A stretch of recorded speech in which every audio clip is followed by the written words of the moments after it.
Hello, everybody. We're live from New York. It's Saturday night. What have we got? Check if we got sound. It's Saturday. We got sound. We got audio. We got visual. We're good to go. Let's turn on some music and then explain why I have a 6-pointed star here, made out of hexagons, of all things, in Minecraft, of all things. This is yet another case of what the heck have I got myself into? Well, we're about to see. Oh boy. Let's do.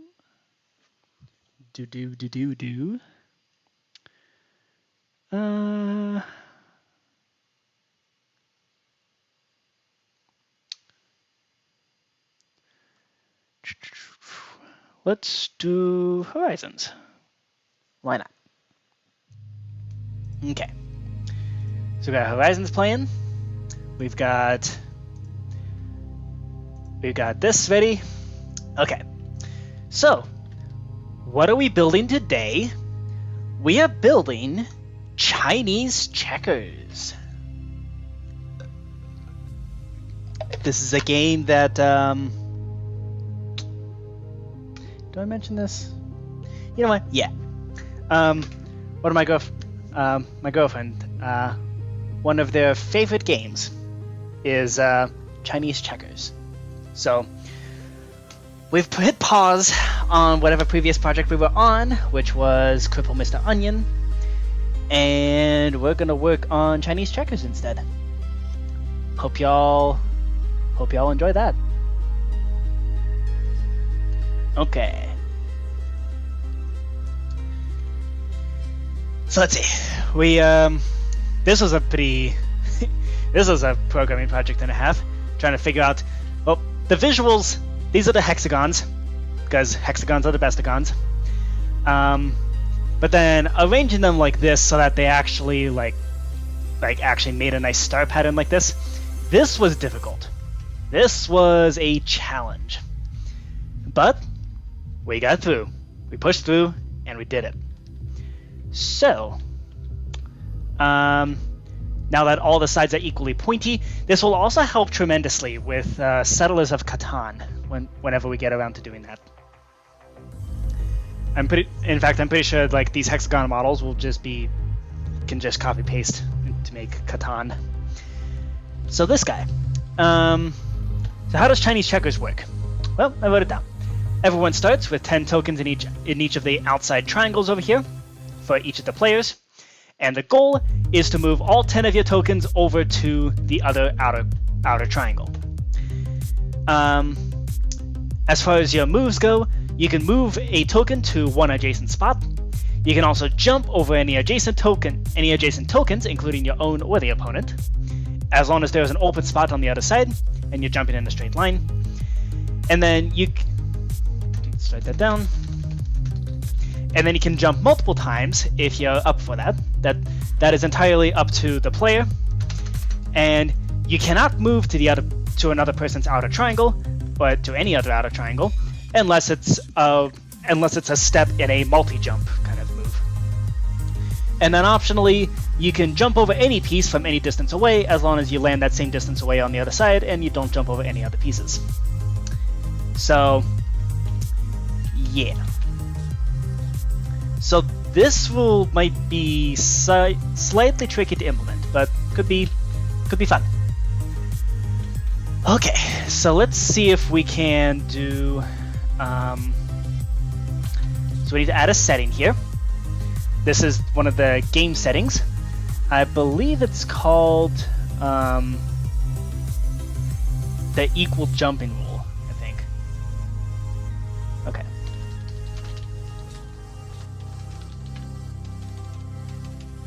Or the equal jump rule. And then this one is adjacent only. So depending on your setting, you could have different options. Okay. Stick a lever on here. I love the sounds of it. Like, I don't know, say what you will about Minecraft's bugginess or Mojang as a company and all that. This sound design is just fantastic.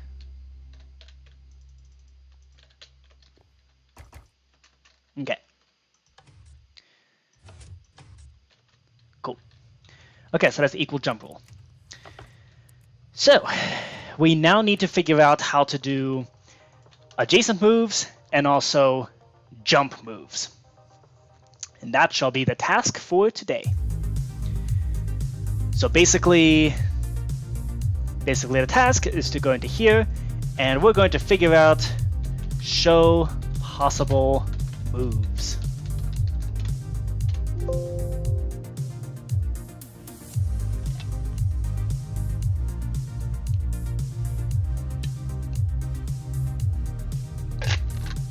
Okay. So when we show the possible moves, the task is to basically let's say there's a token sitting on this hexagon. We want to figure out where is there a valid move. So, you know what I'm gonna do actually? Let's do this.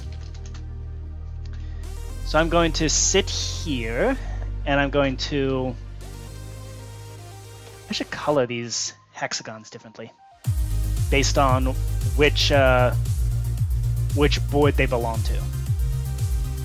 Because that'll help keep things organized, and that'll also tell us where, if we're actually at the destination or whatever. So yeah. Let's see. So that sounds like a texture thing. So let's just do that. Alright. Pop into here. Resource packs. All the card games. Texture pack. Assets. Minecraft. We're gonna go items. So we're gonna do the texture work first. So we have a board, and then we should also have the board different colors for the different outside triangles. This is board player 1. Players 1 through 6. 2, 3, 4, 5, 6. Assuming my computer can figure it out. Okay, we need one more. Yep, there's 6. Okay. So that's board player 2. Here we're gonna have board player 3.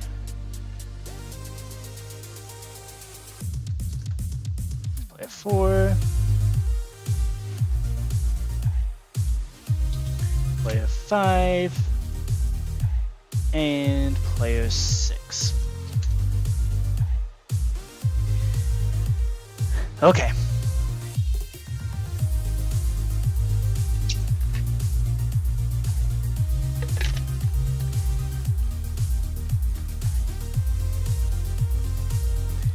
So really, when we're showing the possible moves, I'm thinking executes as the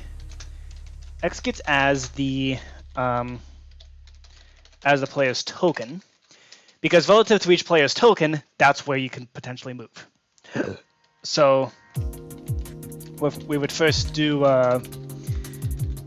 let's break these into different possibilities. So let's create a new folder for the moves.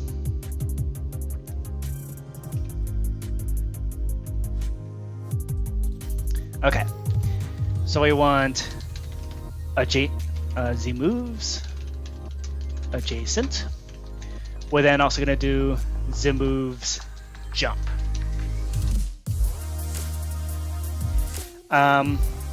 Specifically, what we are going to do is okay, so you can jump and move adjacent whenever you want to. And then we're also going to do execute in, actually that'll be handled in jump. Okay, so we want two files, one to deal with the adjacent, .mc function, and then we have jump, .mc function. And this jump function is also going to be recursive. So basically, I'm thinking that's how we're going to handle the multi-jumps, is basically, once you make a jump, you then do the same search around for things to jump over and do the same, run the same algorithm. So, yeah. And then we're going to need to figure out a way to stop you from going backwards. Like, well, not stop you from going backwards, but just stop you from double backing where you previously were. So actually, let's mark that out right now.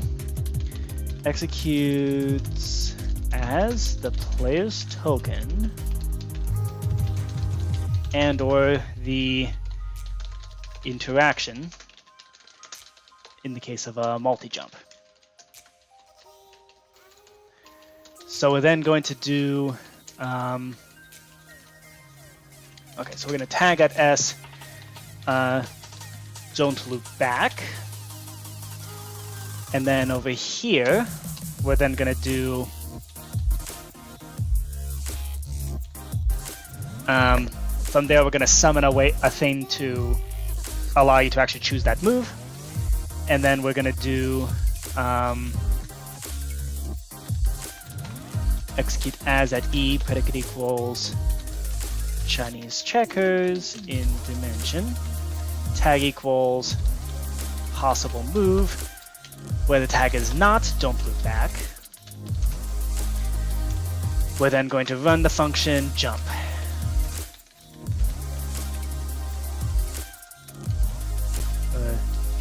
The moves jump. And that's how we do multi-jump. Now the thing about multi-jumps is that you're not required to take them. So at each step, we can just, at each step, you just do whatever you want to. It's about opening options rather than forcing you to do that.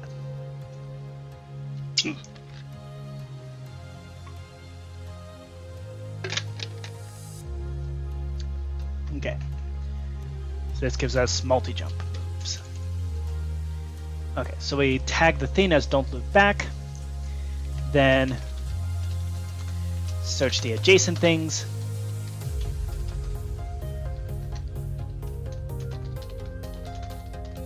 We search the adjacent tokens to jump over.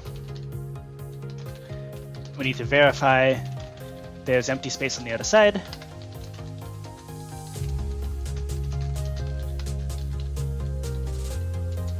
This will probably be like a 6-way ray tracing thing, kind of like we did with Othello. And then over here, we're going to, if option is enabled, search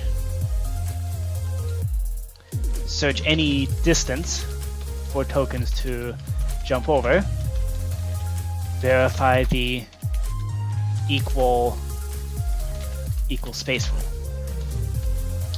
So as a matter of fact, we're going to do, I think this is going to need a special thing here, which is we do long jump.mc function. So from here we do execute in board games Chinese checkers if block. Which block do we need? We need this.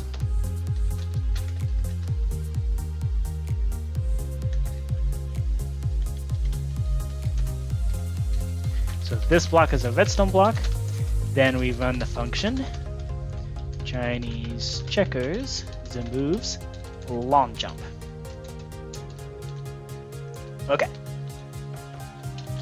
So there we go. Okay.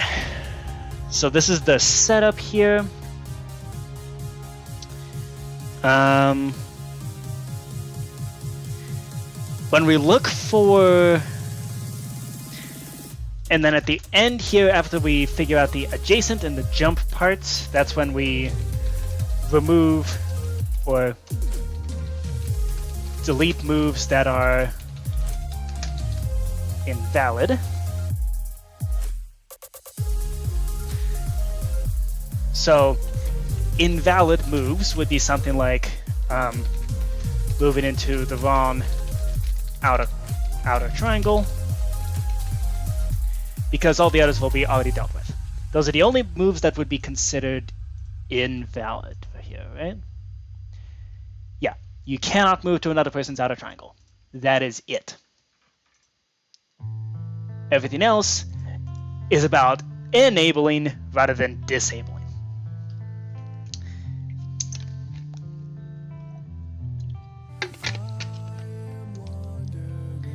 So there's kind of a philosophy with game design, is when you want to make something, when you want to limit options, what do? Do you make it so you build up to those options, or do you assume all the possibilities and then limit from there? So it's kind of like grading is kind of like that. Like whenever you, so I'm a PhD student, I kind of act as a teacher in some context, but like grading works the same way. Like you can kind of decide, do you give points for doing correct things, or do you subtract points for doing wrong things?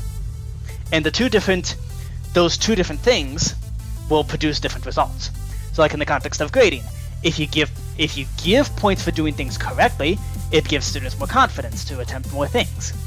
If you punish people for doing the wrong thing, then it'll be like the way the current US education system works. Now, with game design, here we have actually both of those going simultaneously. The adjacent and the jump rules, those enable you to follow these possibilities. And then this delete moves that are invalid is like a cap on that, because all that enabling would go too far. It could potentially allow you to just jump into someone else's outer corner. So we then delete the possibility of those moves. So that's what this cannot move to another person's outer triangle would do. And that's also why we have an option that equal jump rule is it's an enabler rather than a disabler. So there we go. So we're going to go to delete moves that are invalid. So we're going to do, and we're going to do if Chinese checkers in dimension tag equals player 1, tag equals your turn. So if it's player 1's turn, and if it's player 1's turn, then whatever the interactions are, need to verify that you are only going into either your corner or your destination corner. So this is then going to do run execute as at E, predict equals Chinese checkers in dimension, tag equals possible move.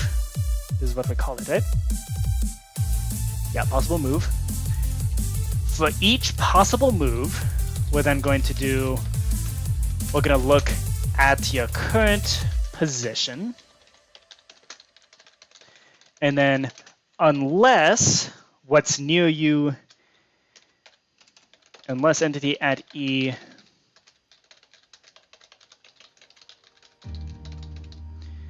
so we're looking at the board. Oh, actually, we want player 1 start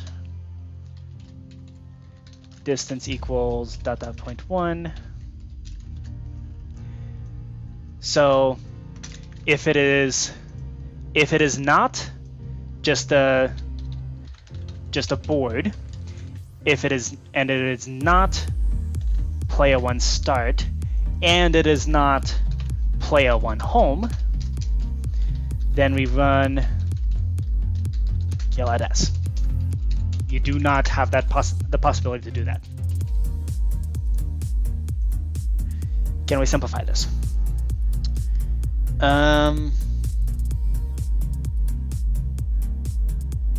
That would probably make things more complicated. Okay, so we're not going to. So for each possible move, locating at the thing, if it basically says search next to you, what hexagon you're currently on top of. If you do not have, if it's not marked as just a generic center board, if it is not a player 1 start, and it is not a player 1 home, then what are you doing? You shouldn't be allowed to do that. So there we go. We're then going to take this and copy it for all 6 players.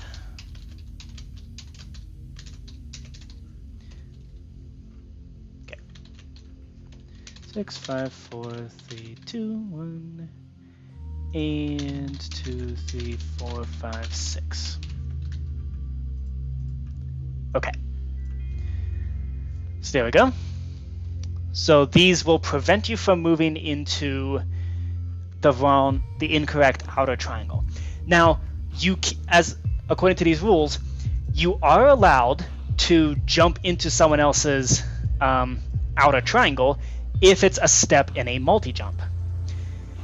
Now, because this is purely going to say go from here to here, we're going to lose, we're not going to be able to really display to the player that, hey, this is a multi-jump. It's only going to become obvious when they actually look at the thing. But that's fine. And this is why when we're doing the multi-jump stuff, we do not include this code in the jump code. Because you are allowed to jump into someone else's outer triangle if it's part of a multi-jump thing. So there we go. So we search the adjacent squares, we then search for jump possibilities, and then we delete the moves that are invalid. So as a matter of fact, let's see. What are the board? Okay. So this is going to be player 1 start. And player 1's start is also player 4's home.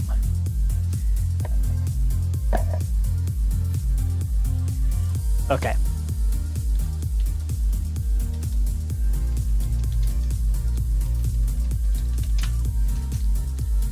Right.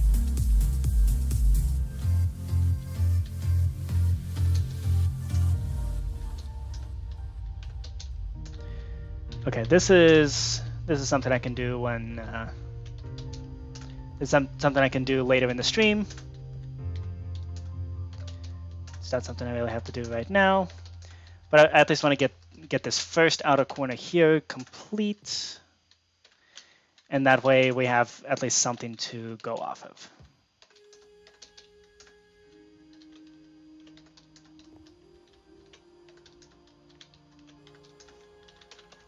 Okay. So there we go. Player 1's start is also player 4's home, and whatever your start position is, your home is on the opposite corner, or the opposite outer triangle of this star hexagon-y board. So now we have that. Yeah. And then based on that, we can also run the win condition. How do you detect if you've won? Well, you win if all of your tokens are at your home point. So that's pretty easy to detect.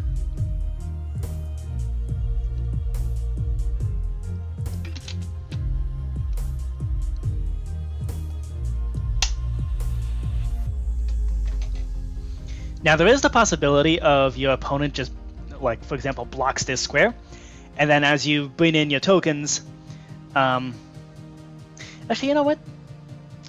I don't think I'm going to do that. Because you should always be able to, it might take several moves, but you should always be able to just, oh no. Because then your opponent might just be a jerk and just decide not to move your pieces.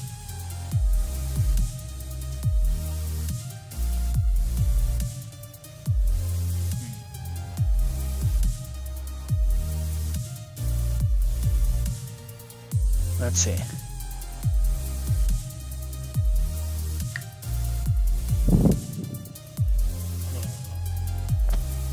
How do we deal with your opponent decides to be a jerk and just takes over this square, for example? Your player 1, this is supposed to be your home, but this player is just refusing to move this token. The thing that Gather Together Games said is that if your opponent is completely blocking you and they also can't get out, then you win by taking up the rest of the spaces. So that's an interesting win condition. Basically, that means that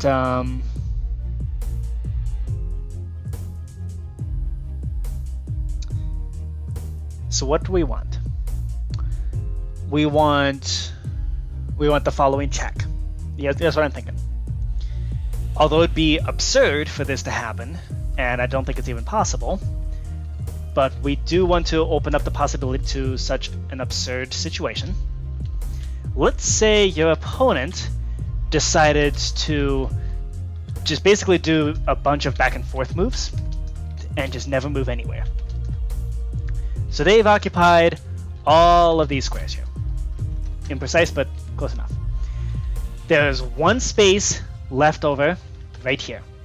Let's summon a creeper with no AI for this one.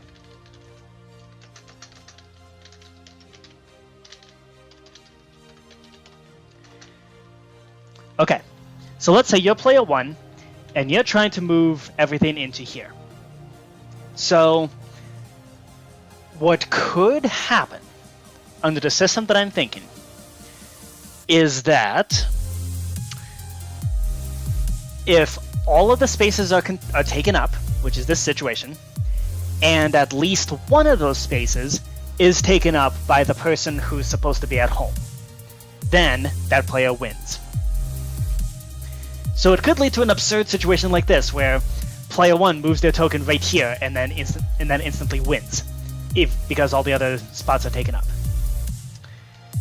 I really don't foresee that ever happening, but it is possible.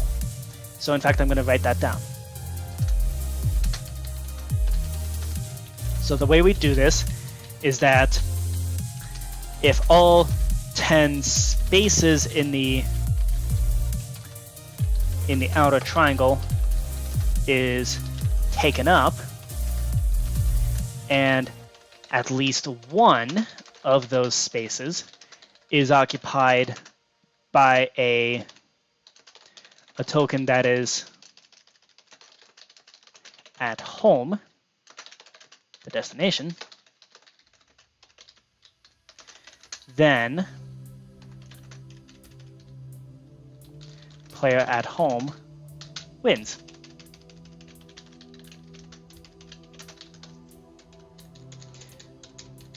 So you need all 10 spaces to be taken up, and at least one of those spaces has to be occupied by something that's at home. So I think that is the most sane way to do this programming-wise. I don't know if it's tournament legal, but yeah, no, close enough. Nice. Got him.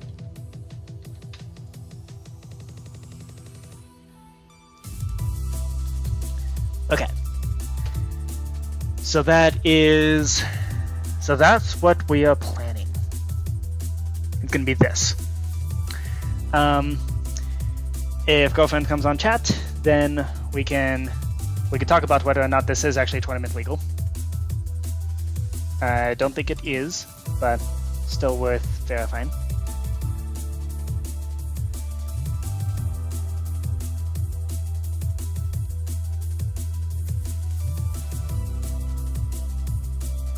Okay. So gotta jump in a straight line. Okay. Cool. Right. So now, let's show the possible moves. And this is where we do...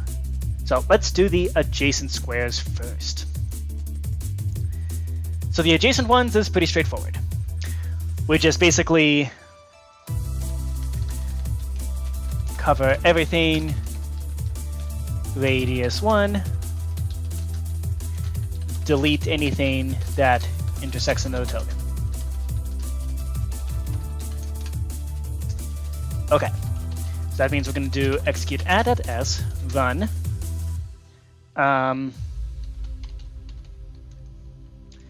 We're going to do execute at e, predicate equals.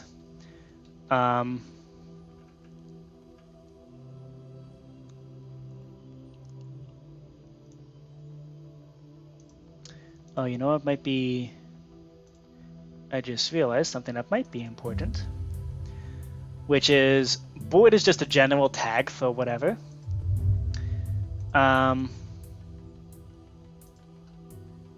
We should specify center board.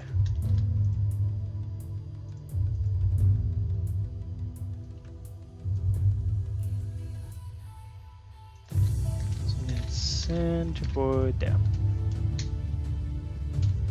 Okay. Predicate equals Chinese checkers in dimension. Tag equals, we just want board. And here's the important part. We want to cover everything that's not the current square within a radius 1. So between 0.1 and 1.1. This covers everything in radius 1. Okay, we then do run summon interaction. Let's figure out the interaction stuff. I'm for now going to put height 0.5, width 0.5, height 0.2. We're going to tag this as possible move.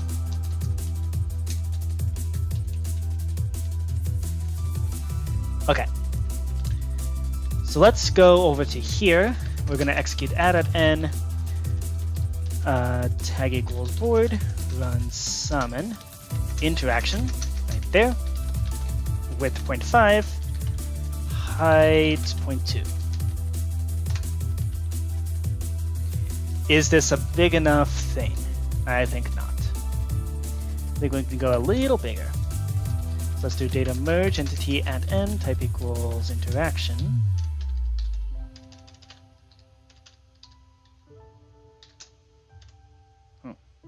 Ominous item spawner. Oh, okay. Width 0.7. Okay. And that should give players the ability to reach over to basically any edge of the hexagon and do their thing. Okay. So it should be width 0.7. Okay. And again, we'll have to recommend people to, actually, you know what? Let's do 0.6. Yeah. Okay. Let's do height width 0.6. That way we're not going to have the case where you have to stand directly on top of your thing in order to place your token. Maybe let's move your marbles, because apparently the game's played with marbles. So we'll have to figure out how to design people's tokens, but that's later. Okay, summon interaction there. Let's see. Oh, and then we do, actually, let's call this new possible move. We're then going to do execute add at E, predicate equals Chinese checkers in dimension, tag equals new possible move. So for each one, we're then going to do a check where at each board, at each of the things that we just summoned, we're going to do if there's something currently occupying that space, tag equals so if there is something, let's just call them tokens, distance immediately on top, then kill at S. You should not be allowed to move into a place that is currently occupied by a token. Okay, so that handles that. Next, we want to search for adjacent tokens to jump over and verify that there's empty space on the other side, and then place the interaction on the other side.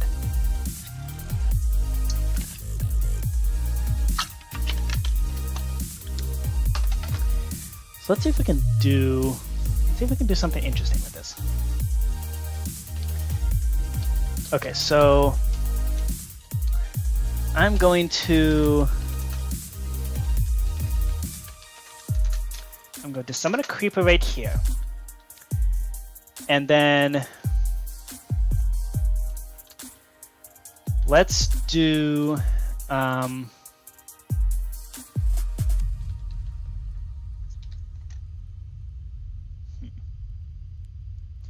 This is going to work how I think it would. Because what I'm thinking is summon all the searcher armor stands right on top of this creeper, rotate it in different directions, move them out one space, and then from there, figure it out from there. Actually, you know what might be a really interesting idea? So we want to search adjacent tokens to jump over. Well, let's just straight up do that.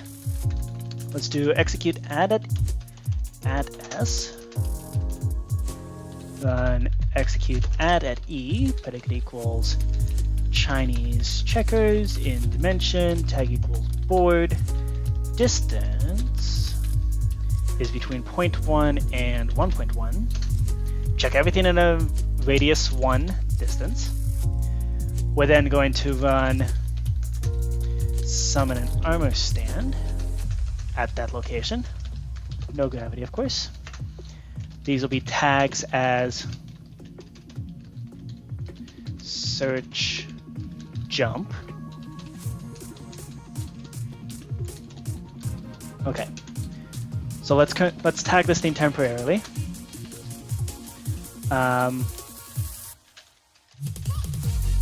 Tag it as jump. We're then going to summon an armor stand.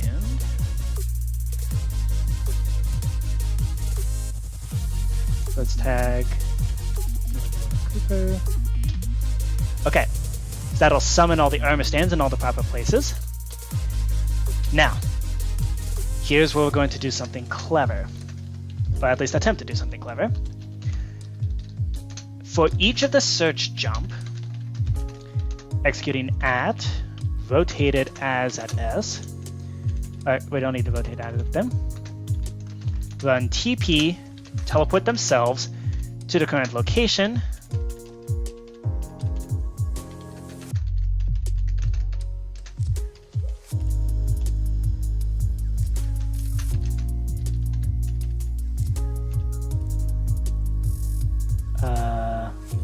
Wait, what?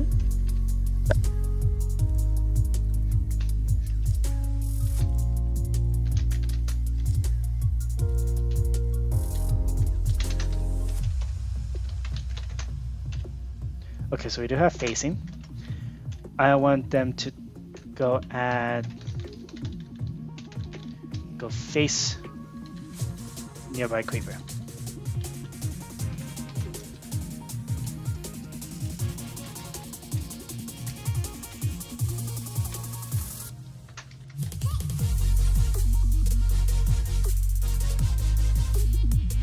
Why is this not working?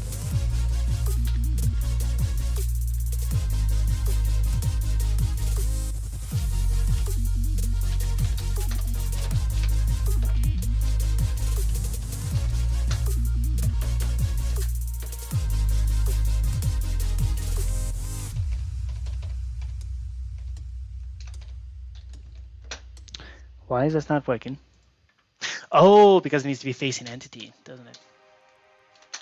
Facing entity at end type equals creeper. I don't know why it was filling that in. Aha! Boom! Did you just see what happened there? All of the armor stands just moved to face the creeper, which is exactly what we need. Because from there, so we are now facing the creeper. Aha. Okay, so we're gonna do that. It's brilliant. Okay. So we want this to face Chinese checkers in dimension tag equals temp, limit equals 1. Add the predicate in here. So then they do. So now it's face me, face the thing that they're trying to go to, and then we're going to remove the temp tag. We're then going to do execute add at e, predicate equals Chinese checkers in dimension, tag equals search jump.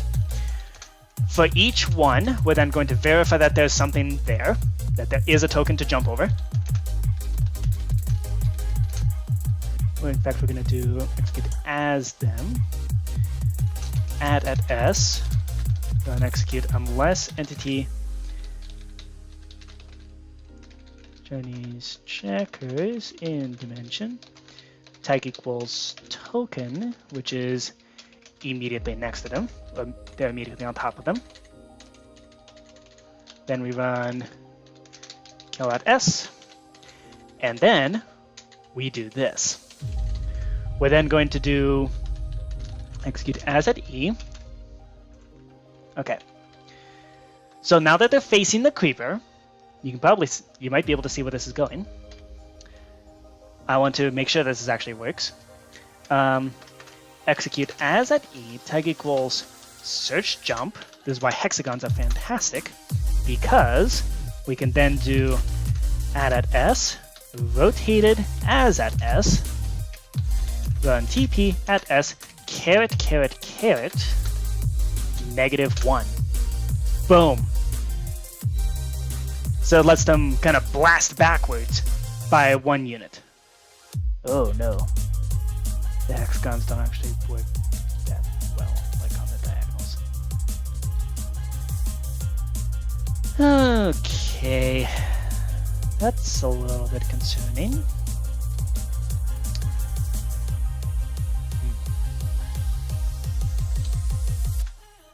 Could potentially spell disaster.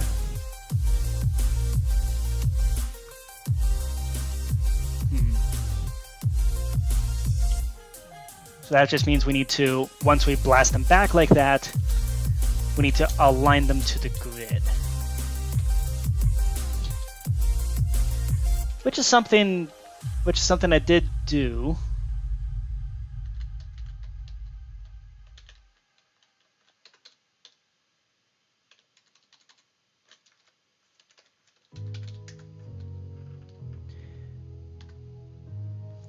Okay, so that is something I did for mini golf, because for a while we were having an issue where the golf ball would basically move and just get especially when it was moving diagonally, because square root of 2 problem. It would go ever so slightly off, and we had to realign it to the middle of the block. we're gonna have to do that for this.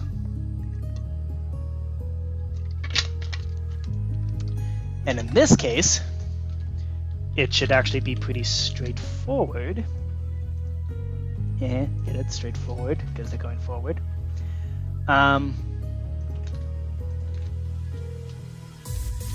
So they jump back, and then they're gonna do then going to realign themselves to the grid.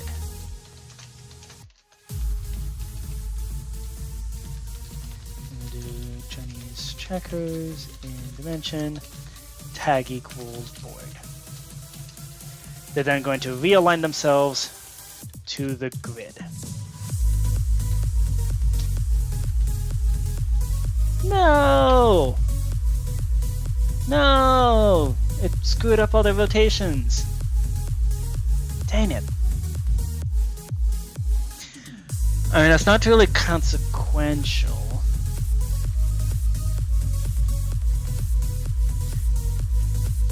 Unless we're doing the multi-shot thing. There we go.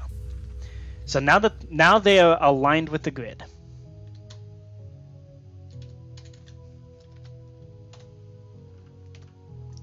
Yep, now they're aligned with the hexagon grid. Okay, so we're gonna have to redo the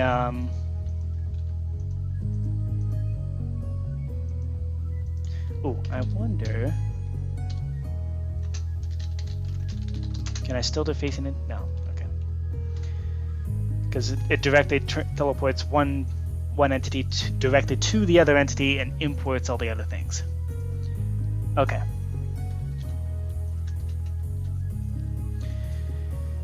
So here's how this works. We summon radius 1 away. We then face the thing, remove the temp tag. Actually, we should remove the temp tag at this point.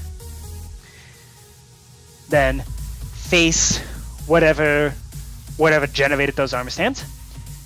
We then search, make sure that there is a token. In fact, there is a token right near them.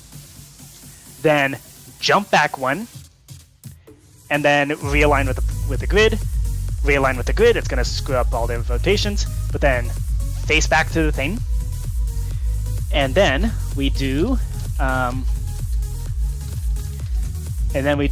execute if entity.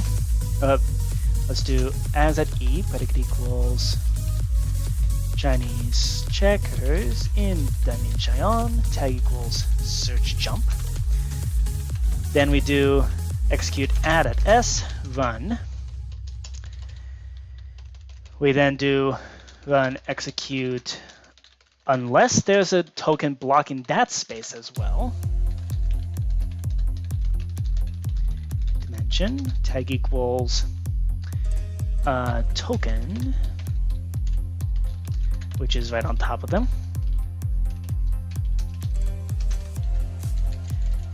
Then we run summon interaction right then and there. This will be the same type of interaction which was done when we did the adjacent moves. Do that.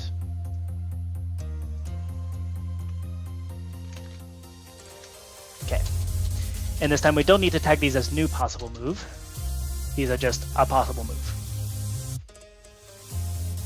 And in fact, the adjacent, we need to remove the tag of new possible move.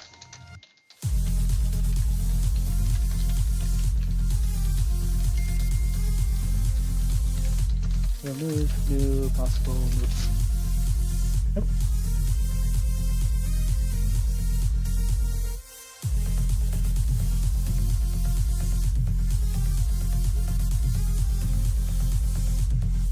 Okay. So then we do remove new possible move. Okay. Cool. And this figures out the jump. Okay. So then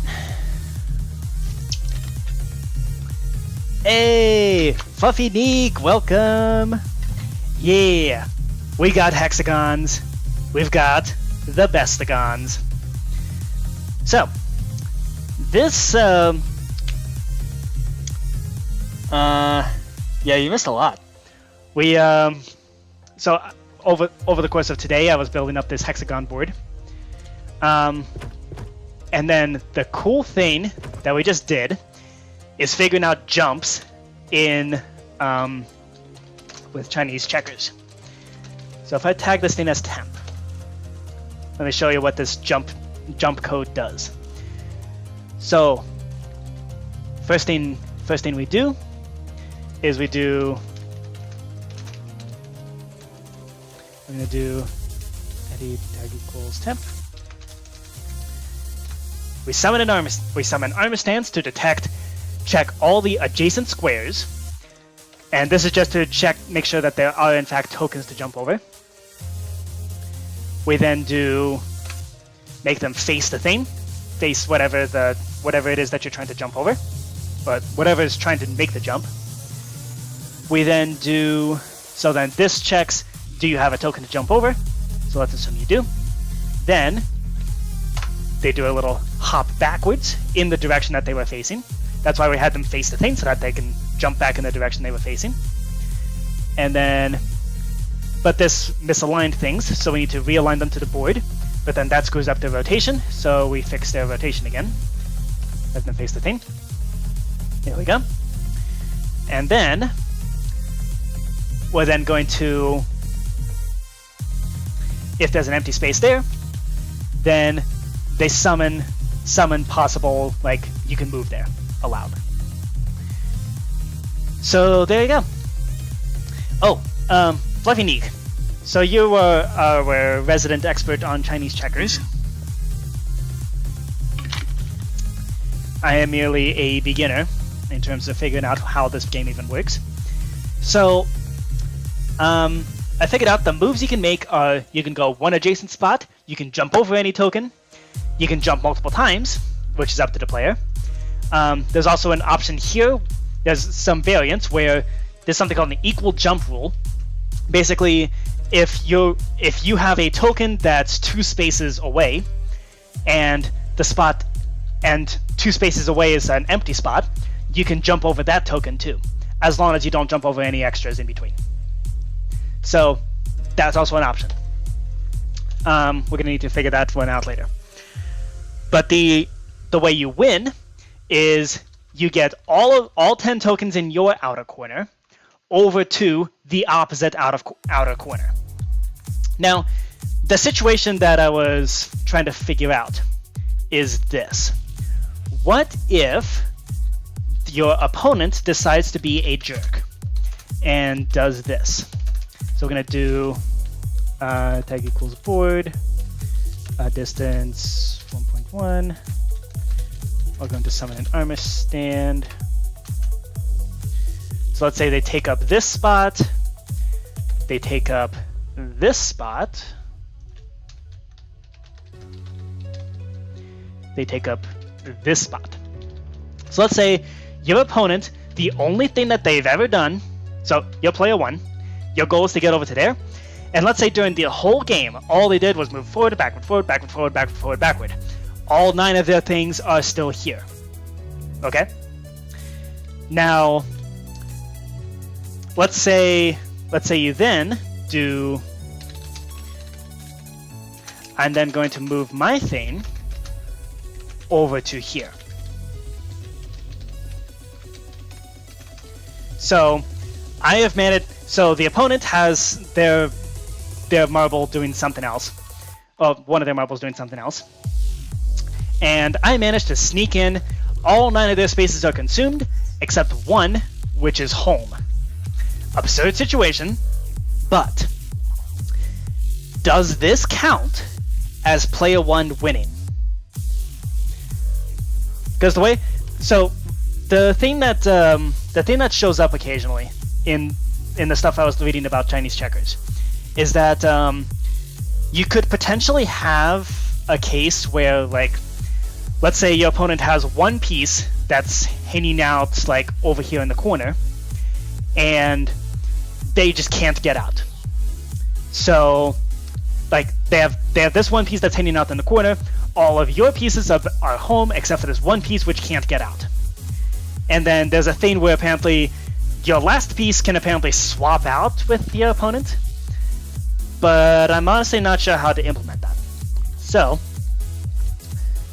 but also like other sources are saying that if you have that kind of situation where your opponent's completely blocking you and they can't get out, then you win by taking up the rest of the spaces. So this is kind of a case where if you have 9 tokens over on your opposite corner, and like if your opponent has 1 spot taken up their start corner, and they cannot move anymore, then player 1 wins by taking over the other 9. So I don't know if you've heard of that possibility,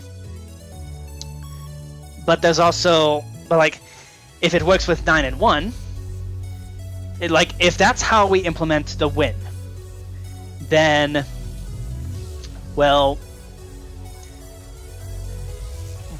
then 9 versus 1. Let's say, okay, so let's swap the situations. Let's say actually your creeper shows up over here somehow, and this guy needs to go away. Get maced. No! Oh no!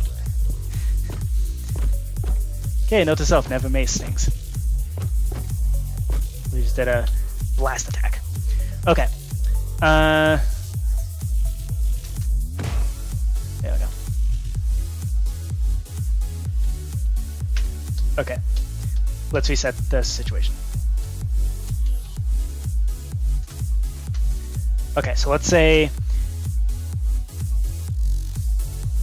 you've never heard of that possible. Okay, so how do you win? Because let's say your opponent, let's say this creeper is your opponent, and let's say you occupy the rest of these squares. Then what do? Like, your opponent can't get out, can't let you out. So what do? Like, because presumably in a situation like this, your opponent could just run out the clock, and basically, like if it's a 3 or 4 player game, your opponent could, for a 6 player game, your opponent could just run out the clock, and like purposefully, like you would then have to move a bunch of things over here to let your opponent out, but that could take like a bunch of different moves. You'd have to get like this guy out. I guess that would be just one move. Like, you could just move, you could just have this guy jump over here, and then that would let your opponent go boop to boop. But like, what if your opponent's a jerk and doesn't let you do that, or doesn't want to do that? Then like, what do? Learn from your mom and said this was a tie. Okay.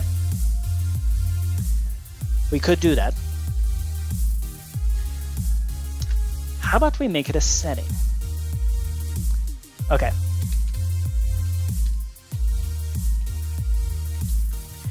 Yeah, let's make this a setting, game setting.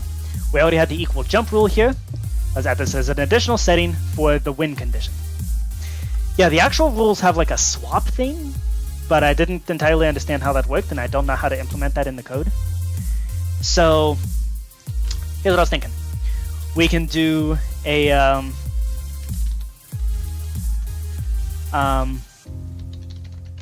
must move all 10 home to win versus at least 1. Only need at least 1 home.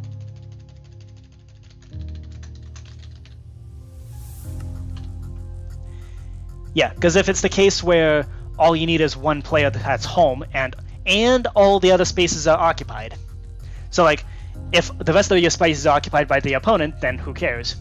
As long as 1 thing is home and all the other spaces are occupied, then it counts as a win.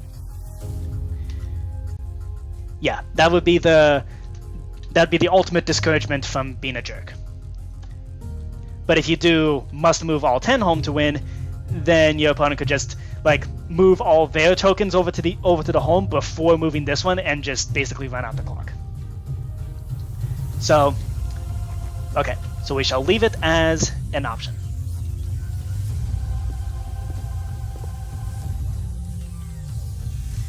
Okay, that settles things.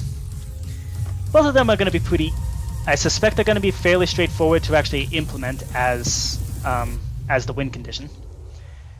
But it is a debate. So, because it's a debate, we make it a setting. That's how we do things here on the Card Game Hub. If it's a debate or kind of a cool idea that kind of breaks the game, we add it as a setting.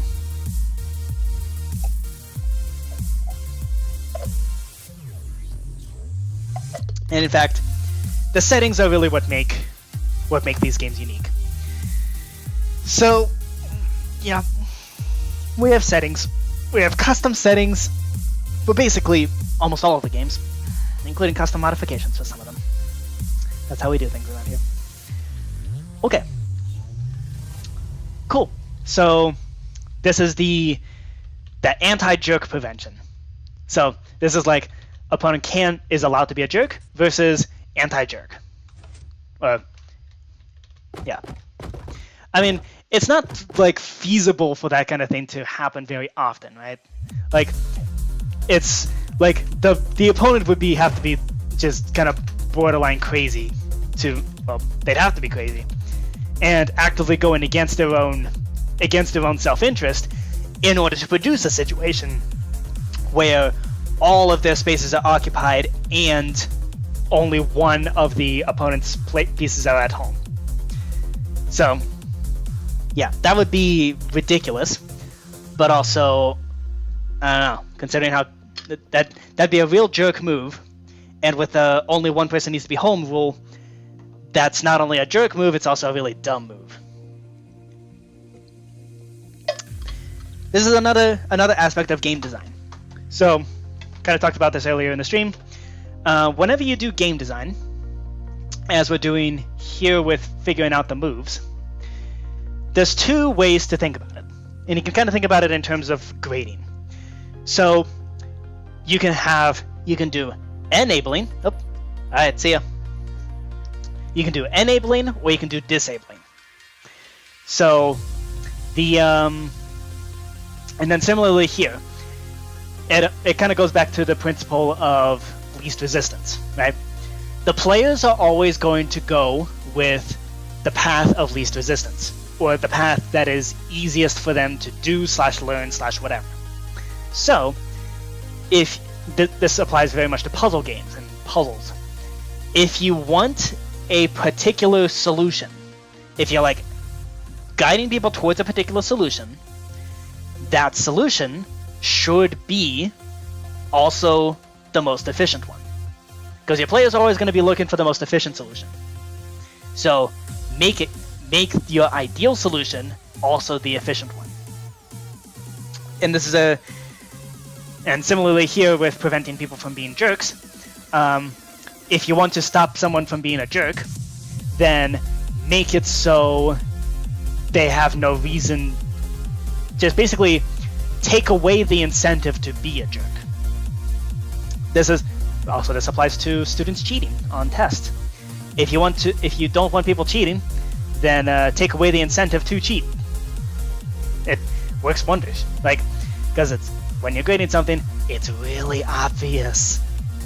It's not subtle. It is very obvious when students cheat on a test, and so you see that, you just go 0. Like, you don't have to report them or anything. You just 0. It's easy. It's a lot less paperwork for you, and it takes away the incentive. There's no reason to cheat if there's no reward for doing that. You gotta think in terms of risk-reward, right? Like, you don't necessarily need high risk. You just, like, low reward or no reward is more than enough to do an awful lot. It's a carrot versus stick approach. Like, If you don't offer a carrot, there's no need. Then it's probably not going to happen. Okay. Oh, and this reminds me, unless there's a token, so we're searching all the places to jump to, unless there's a token there, and unless there is a, so if there is no token there, and there is no don't loop back there, because we want to stop looping back. We want to prevent loopbacks. Yep.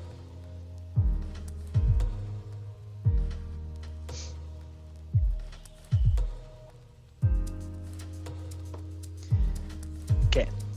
So from there, okay. So this prevents looping back. And here we do, for each possible move that's tagged don't loop back, we then run the jump stuff again. And this is going to be a recursive thing. Yep, 2 minutes of self-service.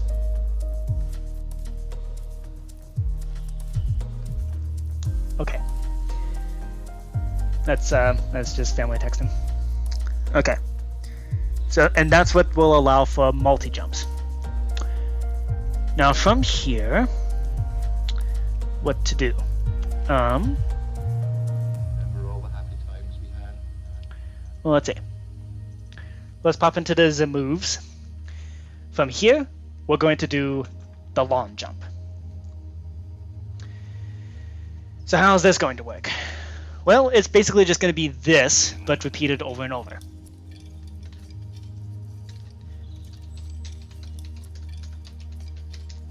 So first, we're going to ray trace away and try to find a token to jump over. Remember all the happy times we had? Okay, so what this is going to do is we're going to tag this as long jump start.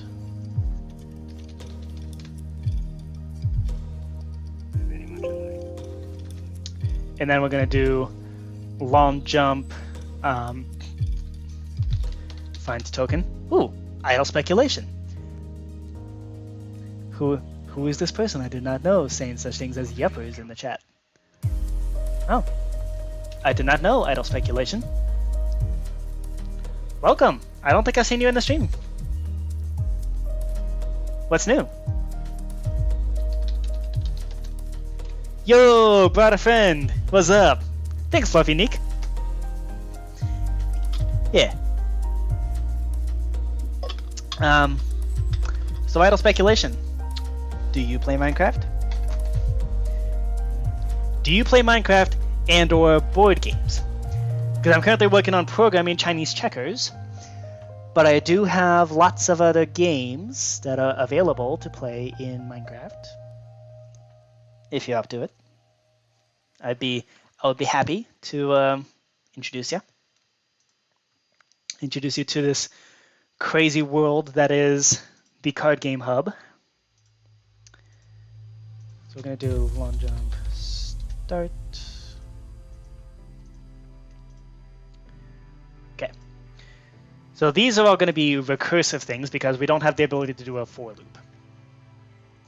Why? Because Minecraft as a programming language is really dumb.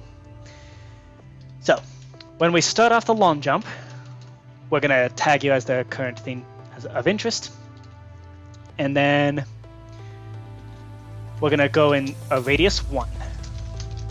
So we start with radius 1 to start searching for a jump. We're going to face the thing. We're then going to do okay, face the thing. So now we're going to do okay. So from here, we're now going to do execute as at E, predicate equals Chinese checkers in dimension tag equals search jump. Oh, and at this point we should kill all the things tagged as search jump.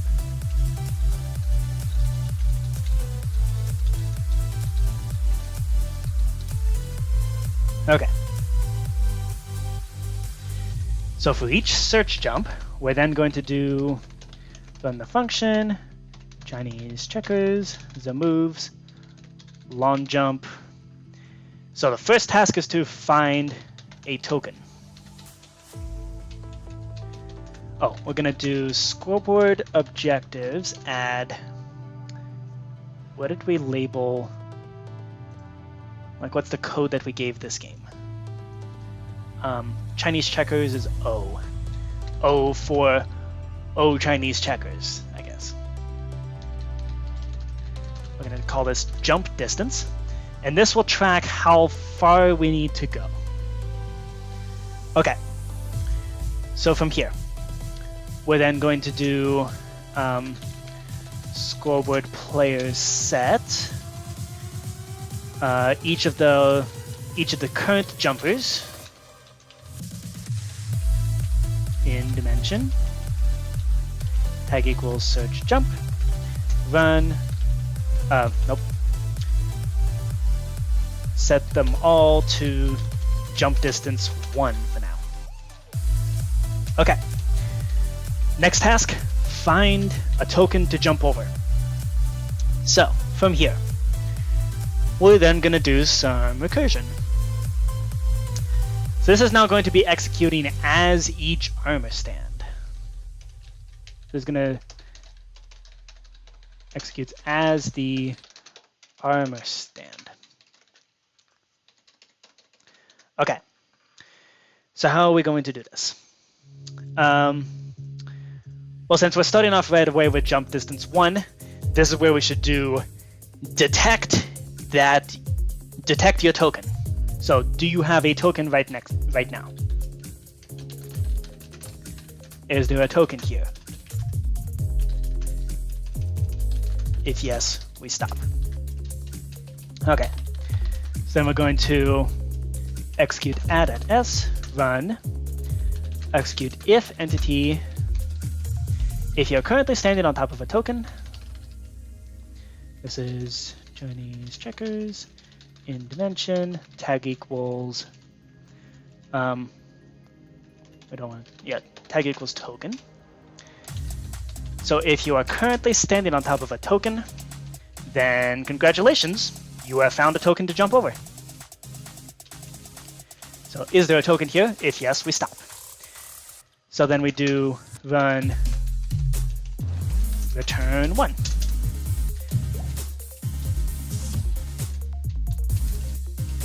Okay, so the armor stands have moved back. Radius 1. Hey, Phantom Toast, welcome. You've been on the plane for a couple hours. Awesome, good to see ya. I know planes can be kind of exhausting. I appreciate that you've come over. Okay. So we've moved we've moved radius 1. If there was a token on top of that spot, then congrats, we have found our thing. Now if not, then we do, it should be currently facing the thing. Okay, so this is where we copy the code here from the search jump. We then do scoreboard players add at s o jump distance 1.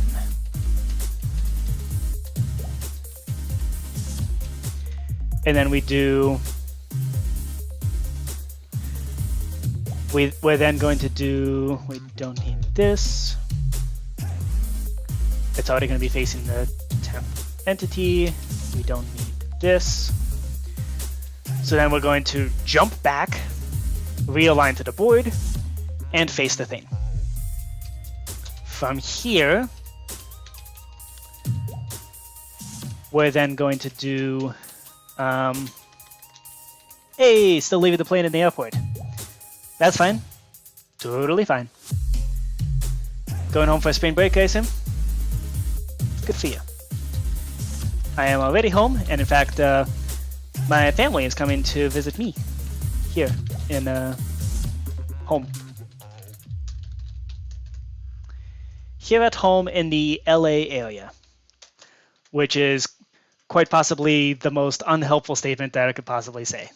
Like, because you realize how many millions of people live here in the LA area? And also, it's unclear exactly where the LA area is. That'd be like saying I'm in the Bay Area. Like, what the heck is the Bay Area? Is San Jose in the Bay Area? I don't know. Yeah. Okay, so that's that. Let's then do notes. The Notes album. One of my favorite albums of Approaching Nirvana. Okay, so this is going to do the add one distance, jump back, and then we're going to do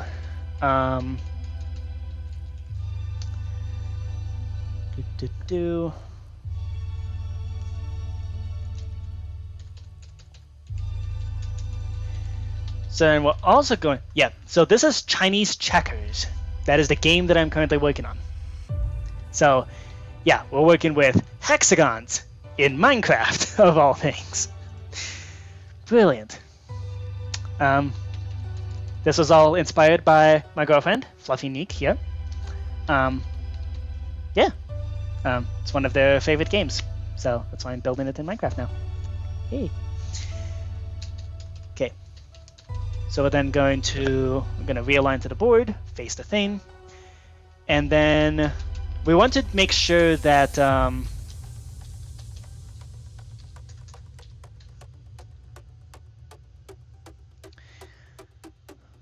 well, we want to make sure that yeah, it is really sweet.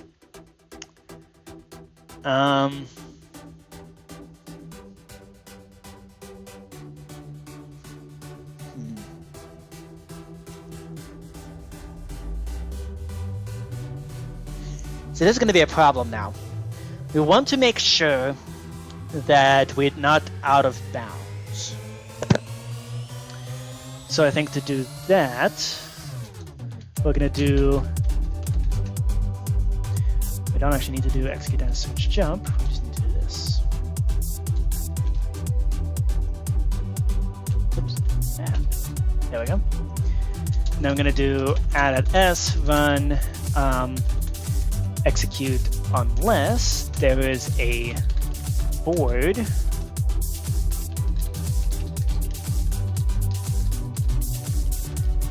within a distance of maybe 0.5.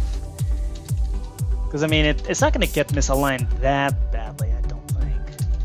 And radius 1 is an adjacent square, so that should be fine. Then we run kill out s because at that point it has gone out of bounds, basically. Okay, so from here, actually we don't want to do kill at s. I'm going to tag at s. I'm going to just tag it as out of bounds, and then we're going to do execute unless entity at s is tagged as out of bounds, run function Chinese checkers, zero moves, long jump, find token. And we're also going to do if entity at s tag equals out of bounds, run kill at s. Okay, so if it's out of bounds, it stops there. And if it's not out of bounds, then it goes searching for the next token, which goes back up here, says, is there a token here? If yes, stop. Otherwise, increase the distance, jump back, realign, and keep on going. So that's that. So, at the end of this process, the armor stand will have either been removed because it's out of bounds, or it would have found a token. So, we now move on to, so this helps us find the token. And then from there, each of the remaining search jumps, we're now going to search for the empty space. Okay. So we found the token. Yay. Now, we're now going to do the same thing, but this time we're searching for an empty space. And we actually have an additional condition here, which is that if you run into a token anywhere beyond there until you get to the empty space, then it's not a valid jump. So we're going to do find empty. Okay. So then, is there a token here? Well, actually, we do.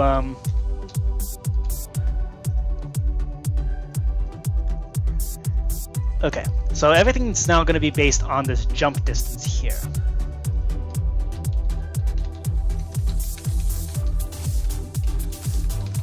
Remove distance. And then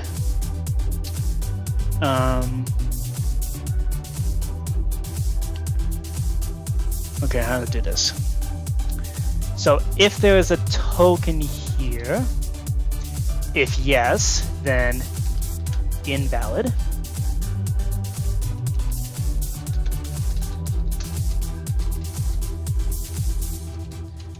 Okay, so we return kill at S. Okay.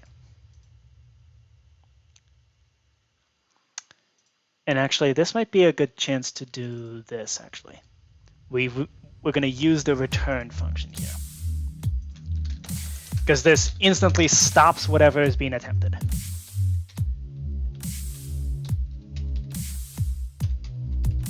Okay. So that does that. Run, return, run, kill at S. Otherwise, realigns, faces the thing, and continues with the jumping. Now here, we're going to do run, return, run, kill at S. So if there's a token there, then not valid. It's an invalid move. Then we do, so then from there we do remove jump distance now.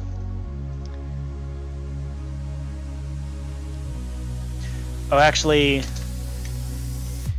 you know what we should do?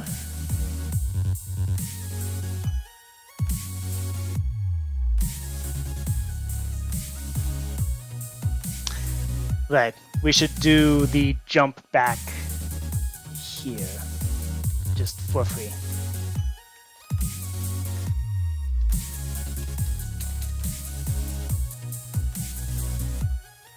Okay.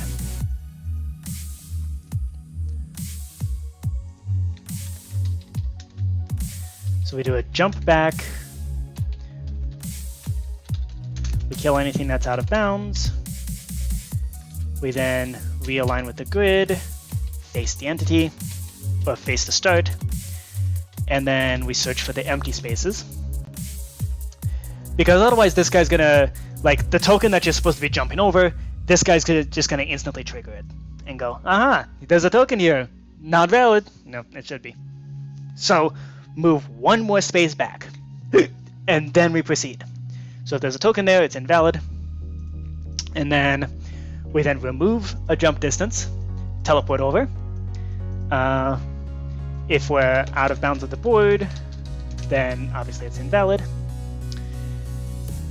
Otherwise, realign with the board and face the start, at which point we do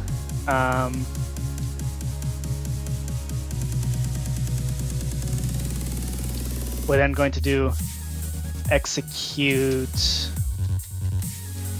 if score at S jump distance matches 1 or more, then we need to continue.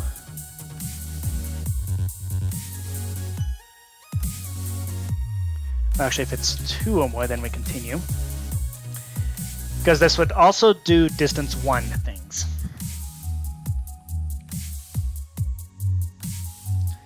Okay. So let's say we had an example distance 2 situation. Let's test this. At least test the logic. So let's say this is the token we're going to jump over. It's distance 2 away. So I want to jump over this token. So let's do that. Let's tag you as a token. And remove search jump. There we go.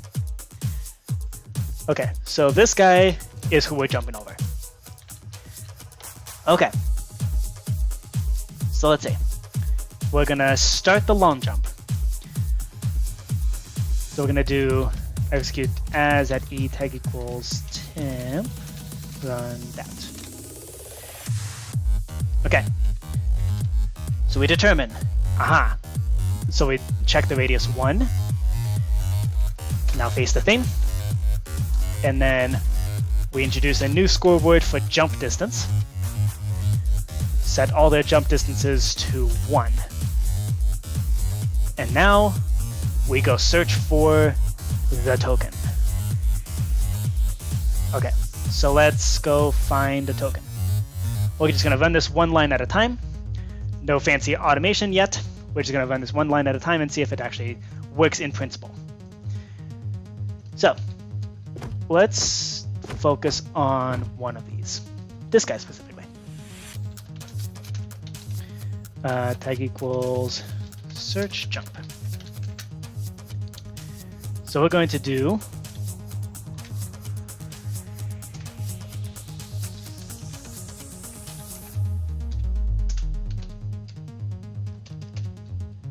return 1.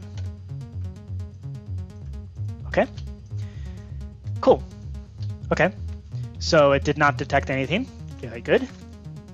Okay, so now increases the jump distance to 2. We're then going to do a jump back.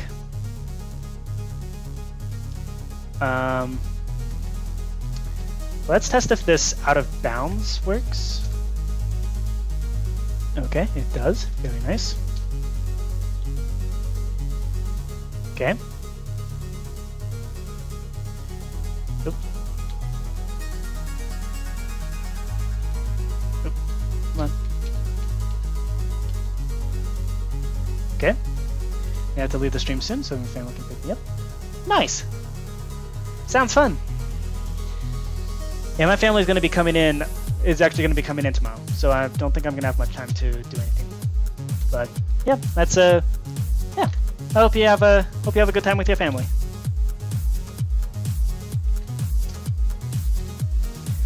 Okay. And then we proceed. Okay. So from there.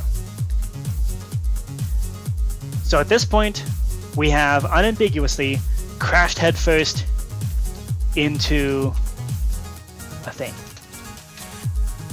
Okay, we have found a token. Excellent. So now, we're then going to run this code. So we found a token to jump over.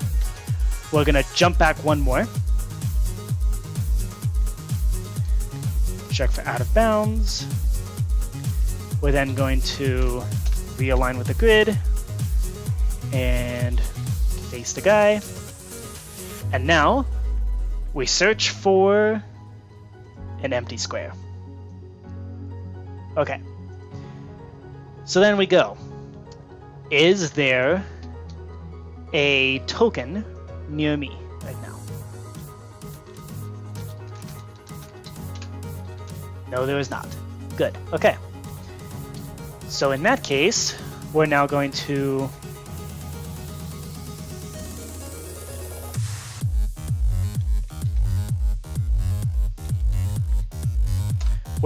remove one jump distance.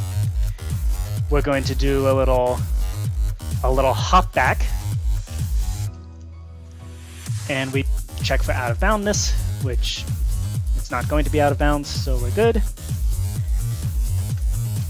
So realign with the grid, face the guy. Okay, there we go. And then we test. Is it really just because that is the correct thing. Okay. So, oh, but we do want it to execute again. Okay. Because if it executes again, nah. No, because if it executes again, it's going to jump back again. Okay. So we have found the empty spot.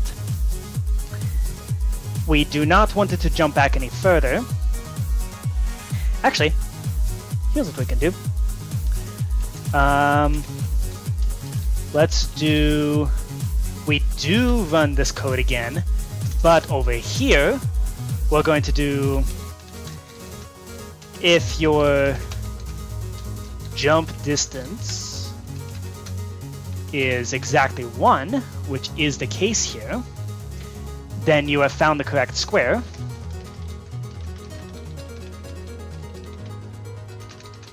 And it's not empty. So, success. Okay. At which point we're going to return and then go back to here. And upon success, we place down our thing that lets us actually make this move. That's that. Where's the thing? Right here. So for each of those things, for each of the arm stands that we just placed, we then search for each of the search jumps that still currently exist. Then, unless there's a token in the spot, and if there's no don't loop back in the spot, then we summon an interaction. Okay, cool. At which point that handles the long jump. Then we can kill off all the search jumps. In fact, we can do that here inside this code here, just so it's self-contained. So this is our cleanup. And thus concludes the long jump. Well, all the jump, including the long jump, and this also handles multi-jumps.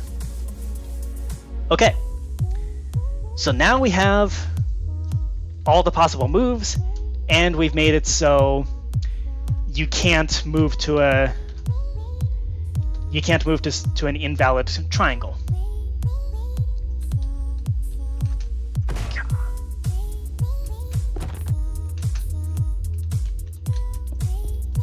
Here's what this is gonna do. Oh wow. Holy smokes, that's a big blast back.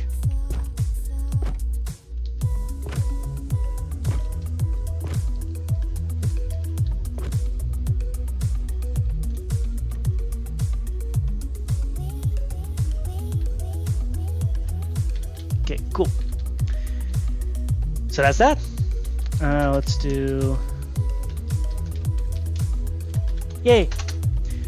Okay. I do believe that's most of the logistics of moving.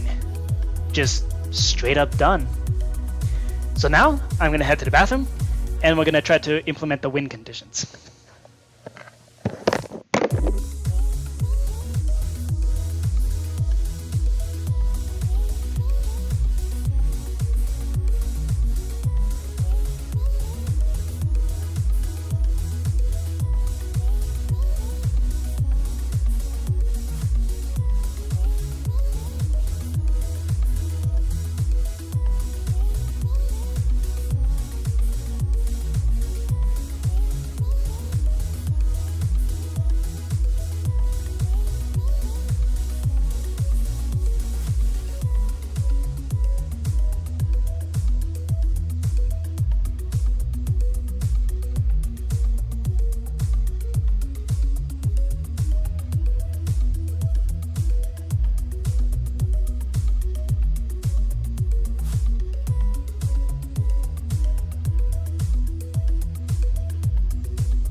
And I'm back.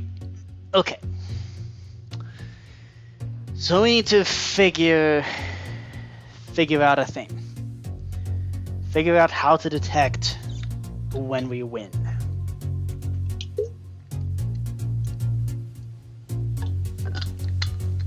So how do we do that?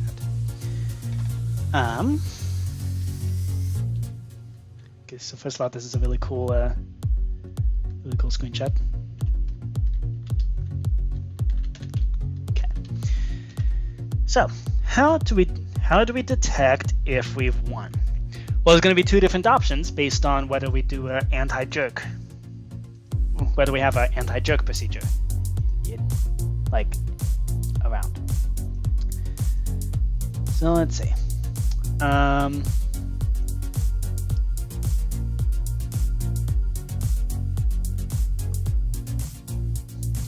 So let's do a detect win. Let's just make two functions like this and then execute them whenever we want to. So detect win require all 10.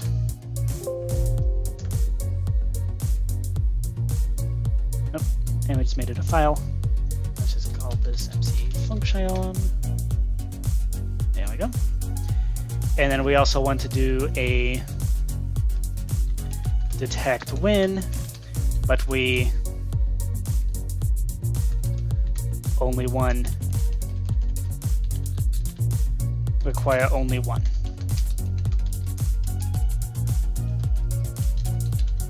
At least one. Okay, so these are going to involve two different situations. Okay, so what do we want to do? We want to have a scoreboard for occupied spaces.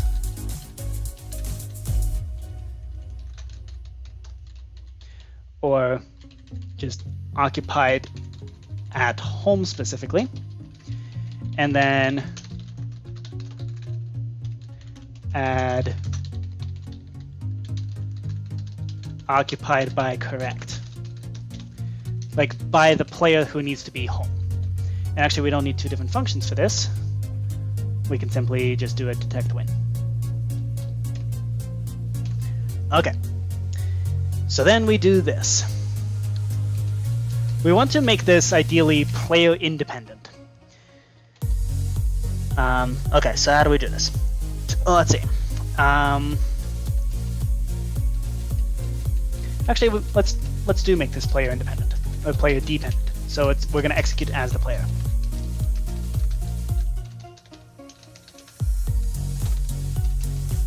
Who could potentially win? Let's execute as the player who could potentially win. So based on this, we have occupied home and occupied by. We want occupied spaces versus occupied by home. Okay? So let's see. If you're player 1, then we do run execute store result score o temp o occupied spaces run no.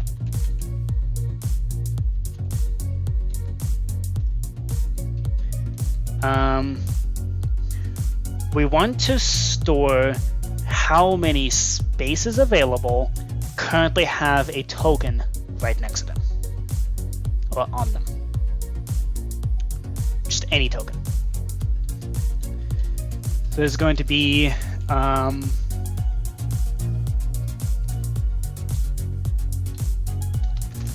at e predicate equals Chinese checkers in dimension tag equals player 1 home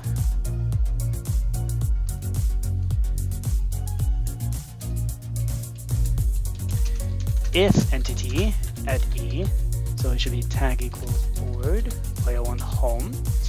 if there is a token currently sitting on it.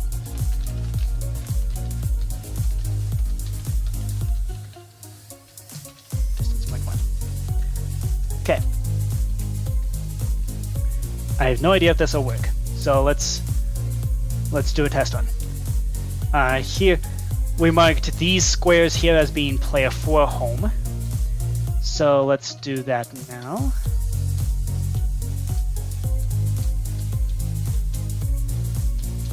Okay.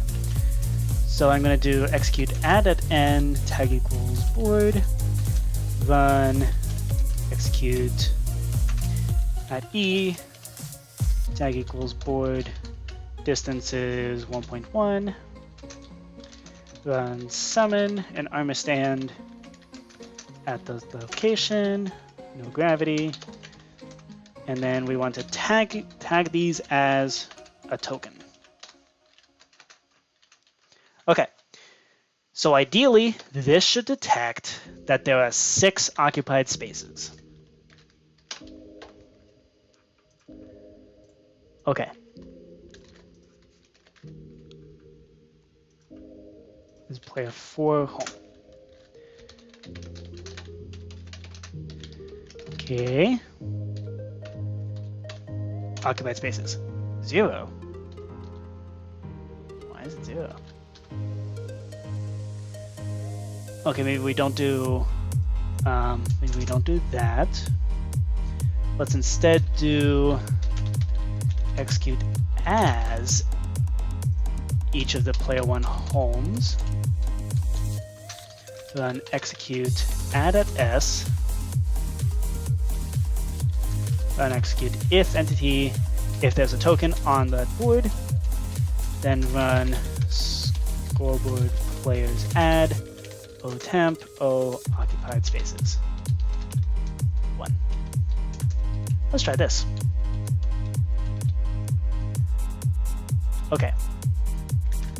Let's try this instead. No fancy tech, no fancy execute store. I really don't understand how that command works, but this should do it. Okay, and in fact detects, and it detects there are 7 occupied spaces. Excellent. Okay, so this is something we can do.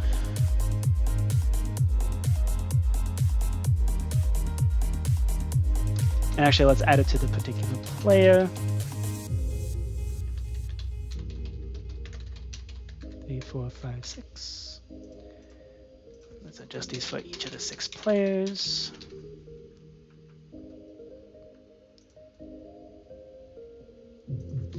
Player 2, 3, 4, 5, 6. This is anybody's token. And then we do the same thing, but this time we check for occupied by home. And this is where we detect who is actually occupying this space. So this is where we say this is a player 1 token.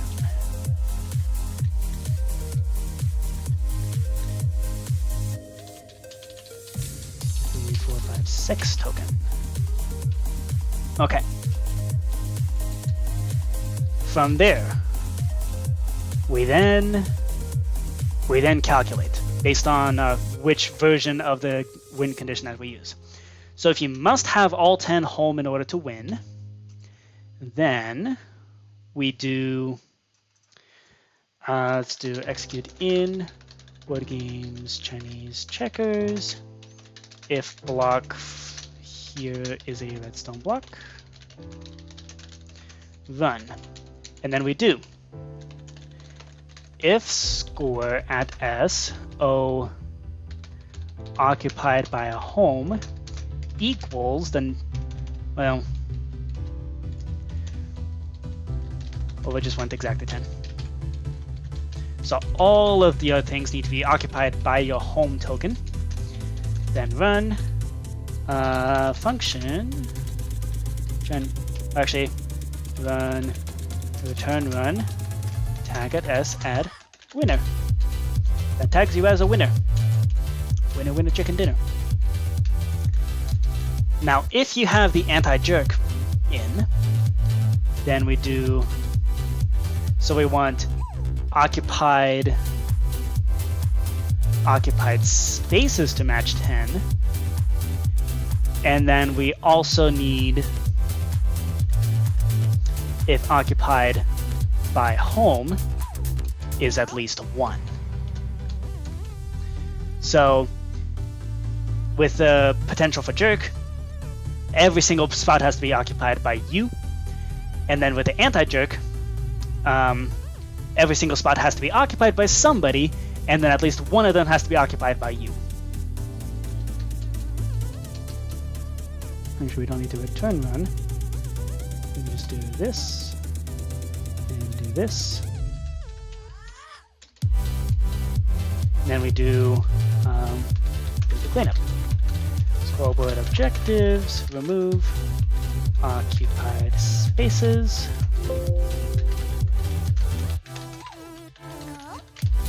And then occupied by home.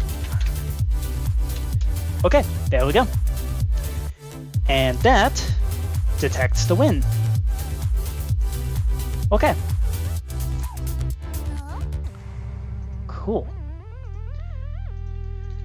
So now, that just means in the last 10 minutes of the stream, we just have the really boring stuff to do now. Which is create textures for each of the board spots, for each of the board spaces, and also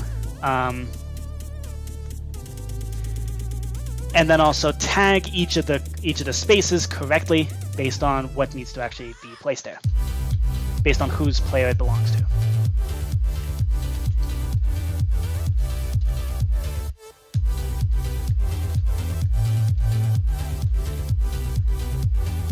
Player 6. Okay. And then everything else needs to be tagged as a center board. In fact, I'm going to tag this as board center. Yeah. Okay. So now based on this, we pop into, no, don't want to go all the way back there. Pop into models, do the same thing. Chinese checkers. There's going to be board center.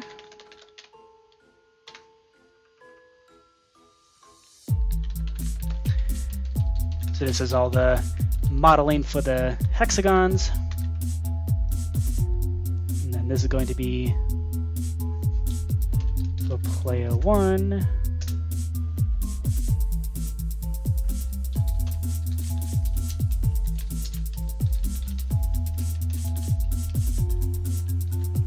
Okay, and then we copy this 5 more times. Player 2, 3, 4, 5, 6. There we go.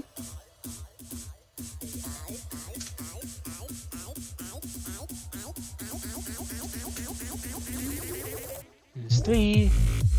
Here's 4. Here's 5. And here's 6.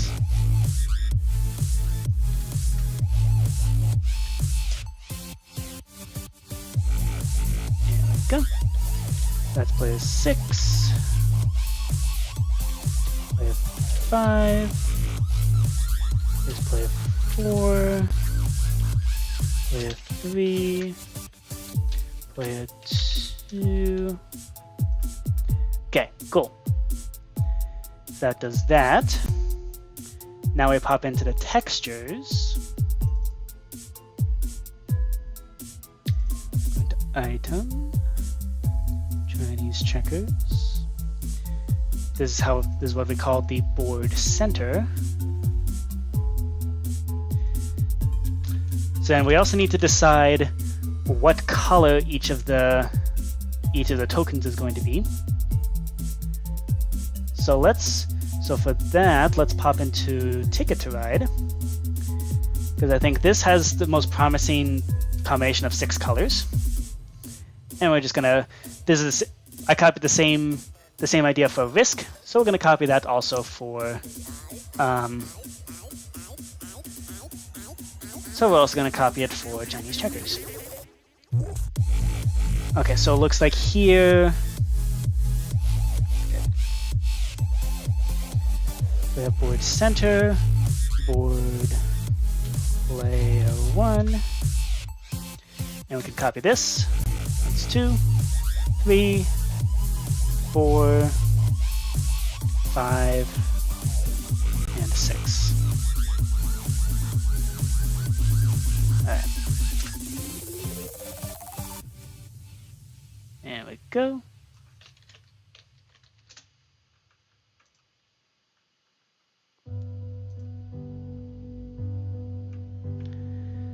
Okay, and then we do, so this is going to be for player 4. I don't know why my computer's acting so slow. It's a little silly.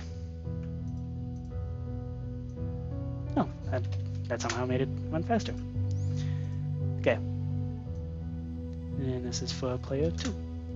Okay, so now we're going to go through all of these, and we're going to color them based on which player did what.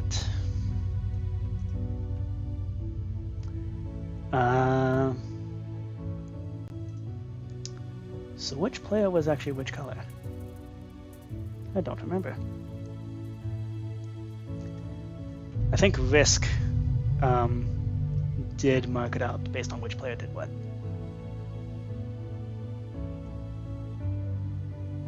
Nope, Risk also did not. Okay. Was it just in this order? Yeah, I still want to exit. Oop. Okay, here come all the others. Okay, so the one color that is missing from this collection is white. So that is the color that we will be using here. That'll be the basic interior color. Let's make it so it actually works. Oops, did not want to do that. Oops. Ah. Okay. Make it black and Chinese. Oops. And then Chinese checkers uses the color purple. So we're just going to do that.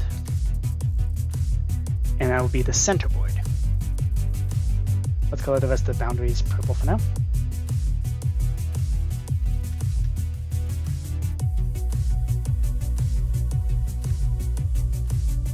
Actually, maybe the wood texture was better.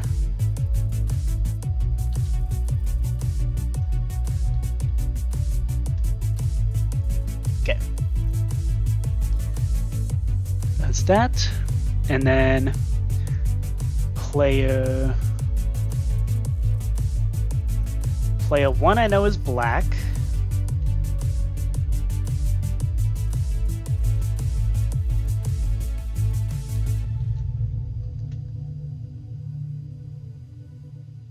Yeah. Okay. So the question is, which one is which when it comes to the colors? Let's see. See if we can dig into the code. I know for a fact Risk has the actively updating stuff. Nope, didn't want to do that. Back to saves. I want to go into data pack prototypes. No. Data packs, thank you. It's Code Game Hub Games, and we have Risk.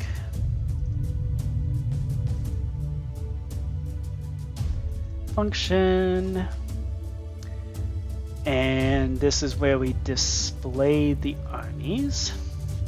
That's what decides what the colors are.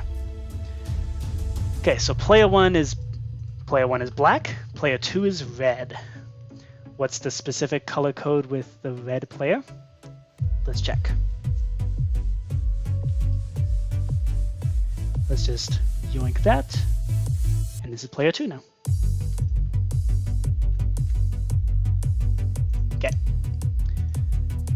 And then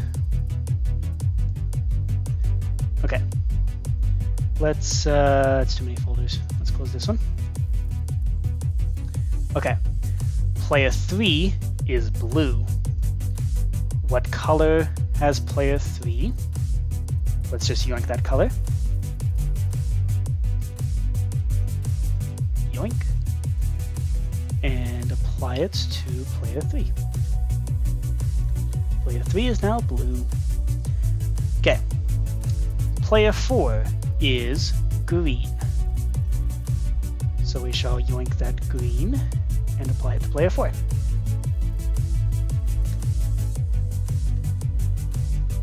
Yoink and apply.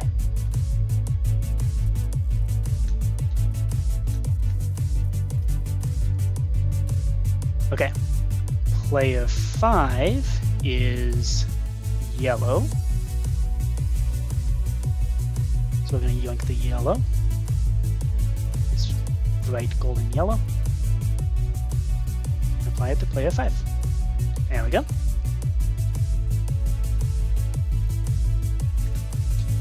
And then player 6 is pink. So we're going to yoink the pink here. And apply it here. Yay! Okay. Cool. Now the tokens themselves are also going to be that kind of bright, those bright colors. But I haven't figured out how to what the tokens are going to look like yet. They might just be concrete, like, or wool or something like that. So we'll need to figure that out when we get around to it. But for now, that is our collection. So with that, we can close this. Close that. Okay.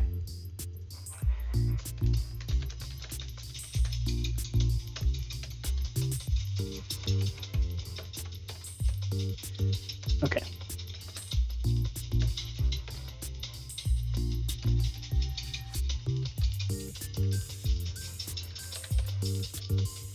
Alrighty. So there we go. Chinese checkers is basically done at this point. And we have very little left to do.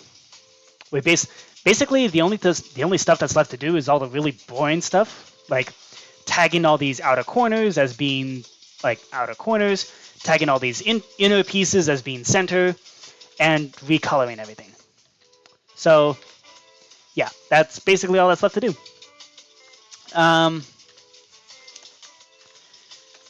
Okay, so just for the sake of completeness, let's do a thing. So we're gonna do, I want data merge entity, item display,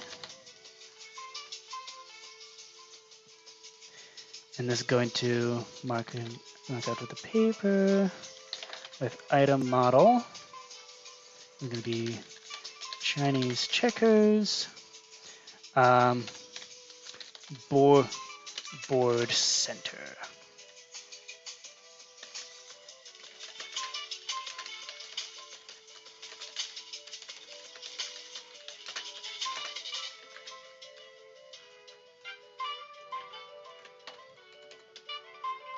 I don't know why it keeps putting custom name in. Okay. Nope. Hide the hitboxes, and let's reload the texture pack. Okay.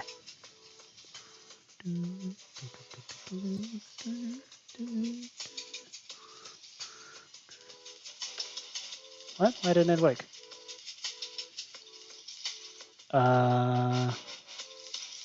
Missing Chinese checkers / board. But I changed it to be board center.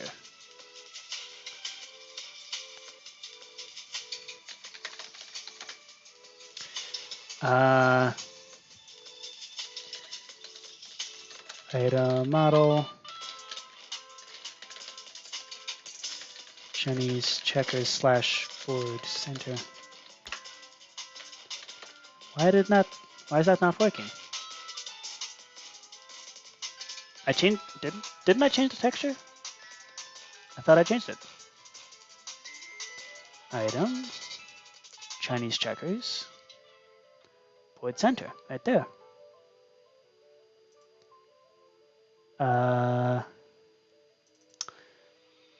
So why is it not working?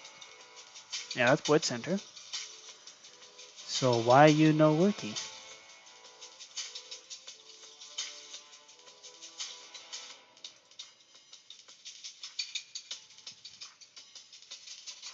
Ah, because I forgot to update this. Okay.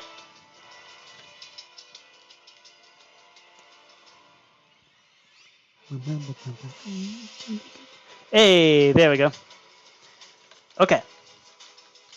So those are the main ones. And then we want to tag as player one start. We instead want to make it the board for player one. There we go. Okay. And then we're going to tag all the others as their proper, with their proper colors and all that other stuff. And then we're going to have a functioning game. That'd be cool. Then board, add player 2 start, which is also going to be player 5 home.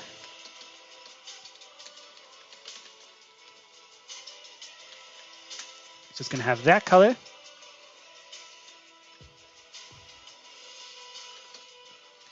And it's going to be player 3.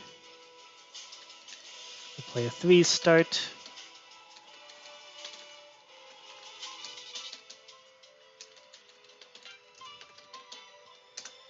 There we go.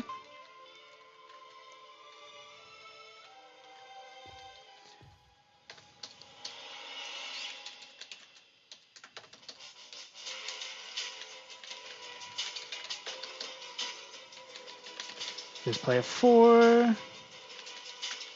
There we go. Tag as that. And there's player 2's home. Player 5 start.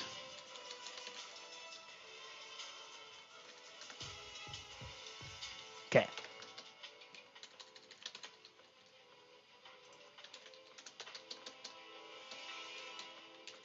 So this is player 6's start. And it's player 3's home. There we go.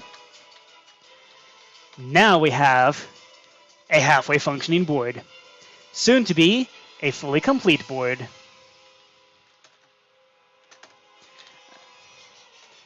Alright. Finished right on time. Okay. I'm going to do a tradition, ending with a bang. And with that, hope y'all enjoyed. And I'll see y'all later. Bye. Oh no.